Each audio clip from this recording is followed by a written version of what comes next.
Bab 1711. Mempertaruhkan kota Y. Ayah, adik, kalian tidak perlu khawatir. Bahkan jika aku mati di tempat dalam pertempuran ini, aku tidak akan kalah dari keluarga Chen. Febrian Y mengambil napas dalam-dalam, suasana hatinya berfluktuasi. Menjadi orang yang bersalah dari keluarga Y, dia pikir tidak akan ada kesempatan untuk menebus hal ini, tetapi pada saat ini ada kesempatan untuk penebusan. Harvey Y dan yang lainnya memiliki tatapan yang sangat rumit pada saat ini. Di satu sisi, Febrian Y adalah seorang pemberontak dan mantan musuh. Di sisi lain, dia memiliki darah dari keluarga Y, kakak tertua mereka. Dan keluarga Chen tidak terkejut, pria paruh baya itu juga muncul di atas panggung. Keduanya adalah putra tertua dari masing-masing kepala rumah. Mereka pernah bertemu atau bahkan bertarung satu sama lain sebelumnya. Febrian Y, jika adik keduamu masih hidup, aku mungkin akan merasa sedikit takut. Kamu bukanlah lawanku, kata penatua agung keluarga Chen dengan jijik. Siapa yang menang atau kalah, mari kita bicarakan setelah bertarung. Mata Febrian Y penuh dengan ketegasan. Di masa lalu, dia ragu-ragu dan bahkan membuat keputusan yang salah, tetapi kali ini dia memutuskan untuk bergerak maju. Di tengah lapangan yang besar, keduanya dengan cepat saling bertarung. Suara berderak konstan dan reiki melayang di langit tanpa henti seperti serangkaian naga sisik. Kecemerlangan semua warna bersinar dan dunia bergetar. Karena kemenangan atau kekalahan terkait dengan masa depan kedua keluarga, keduanya langsung memasuki pertandingan kematian ketika mereka mulai bertarung. Segera bertarung dalam waktu yang lama, Febrian Y menerima cetakan telapak tangan penatua agung keluarga Chen dan menyemburkan seteguk darah, tetapi tidak ada apa-apa selain kegilaan di dalam matanya.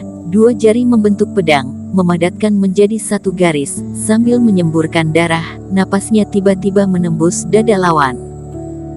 Keduanya jatuh dari udara, tetapi mereka masih menyerang seperti dua ekor binatang buas yang terperangkap. Banyak darah yang bertumpah dan suara patah tulang terus berlanjut. Potongan-potongan senjata berharga rusak dan napas keduanya seperti orang gila. Febrian Y, lepaskan aku, kalau tidak aku akan menghancurkan tubuhmu. Penatua agung keluarga Chen meraung. Febrian Y mati-matian meraih tubuhnya dan memukulinya dengan liar. Ini bukan lagi metode kultivator fase transendensi. Sebenarnya kekuatan Febrian Y sudah berada di ujungnya. Hanya dengan cara ini dia baru bisa merugikan lawan. Mata penatua agung keluarga Chen juga telah terbutakan. Dia menghantamkan reiki dengan gila-gilaan pada tubuh Febrian Y. Namun meski Febrian Y sudah mengeluarkan darah dari telinga dan mulut, dia masih tersenyum muram dan terus-menerus membombardir dada lawan yang telah dia pukul sebelumnya. Jika tubuh sudah hilang, aku masih memiliki jiwa, paling tidak kita akan meledak, kamu dan aku akan mati bersama. Kamu benar-benar gila, itu hanyalah sebuah kota, bukan ingin memusnahkan seluruh orang dari keluarga Y kalian. Apakah perlu untuk menghancurkan pelatihan yang berusia ribuan tahun? Penatua agung keluarga Chen benar-benar telah panik. Penatua keluarga Chen akhirnya tidak bisa bertahan lagi, reikinya ambruk dan darah menyembur deras. Keduanya kehilangan kesadaran dan terjatuh ke tanah. Kultivator kedua keluarga terkejut dan segera bergegas menurunkan mereka untuk pergi berobat. Pada babak pertama, akan dianggap seri, kedua kepala keluarga tidak merasa keberatan, kan? Kata penatua Su ketika dia melihat adegan ini. Tuan Besar Y dan kepala keluarga Chen mengangguk.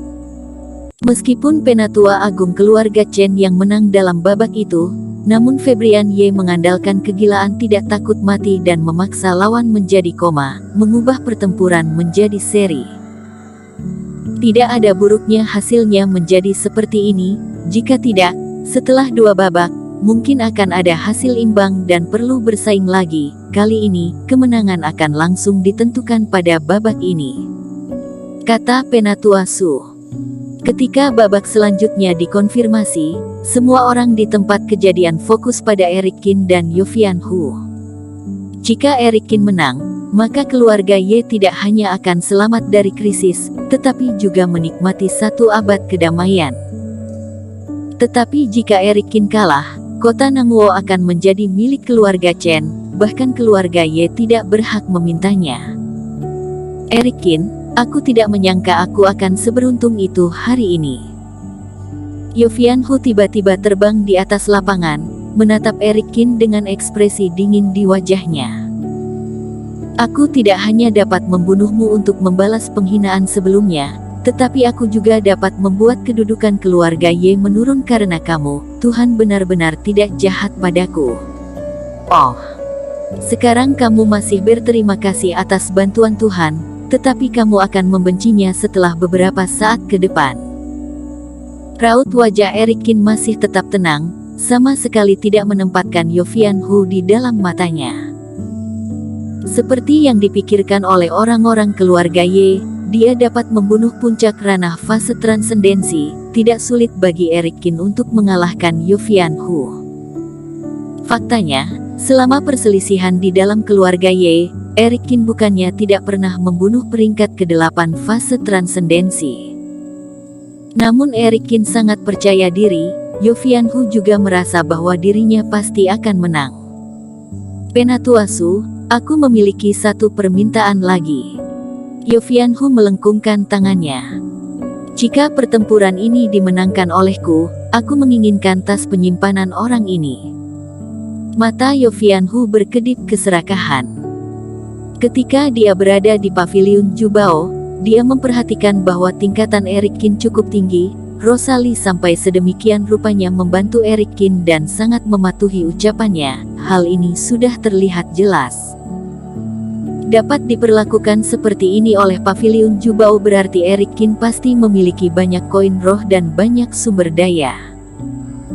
Mereka berdua memiliki kultivasi yang begitu tinggi, bahkan rela menjadi persembahan kepada keluarga Chen karena manfaat yang diberikan keluarga Chen tidak sedikit. Dan melihat Eric Qin juga memiliki banyak harta di tangannya, Yofian Hu tentu tidak mau melewati hal ini. Menurut aturan, tidak ada hal seperti itu. Penatua Su sedikit mengernyit. Tetapi jika kedua belah pihak bersedia, tidak apa-apa. Anak muda, karena kamu memiliki nyali untuk mengalahkanku, apakah kamu memiliki nyali untuk bertaruh lagi? Yofian Hu memandang Eric Qin. Bertaruh tas penyimpanan.